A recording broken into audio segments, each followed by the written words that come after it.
ন্যায় Mohammad report 21 television. ধমক দিয়ে নির্বাচনের যাত্রা থামান যাবেন বলে হুঁশিয়ারি দিয়েছে বিএনপি। ধর্মভিত্তিক একটি দল নিজেদের অপকর্ম আদায় করতে বিএনপির বিরুদ্ধে অপপ্রচার চালাচ্ছে, জানান নেতারা। সোহেল সামি। রাজধানীর বিয়ানীবাজারে বিএনপির প্রতিষ্ঠাতা প্রয়াত রাষ্ট্রপতি জিয়াউর রহমানের সমাধিতে শ্রদ্ধা জানায় নবনির্বাচিত ডক্টরস অ্যাসোসিয়েশন অব বাংলাদেশ কর্মকর্তারা।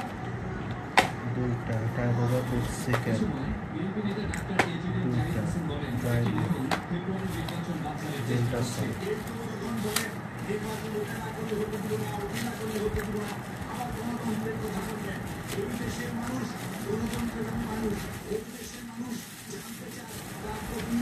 এদিকে সংবাদ সম্মেলনে দলটির সিনিয়র যুগ্ম মহাসচিব রুহুল কবির রিজভী বলেন, ধর্মভিত্তিক একটি দল নিজেদের অপকর্ম আদায় করতে বিএনপির উপর প্রচার করছে। রাজনৈতিকভাবে একেবারে অপসংস্কৃতি মধ্যে থেকে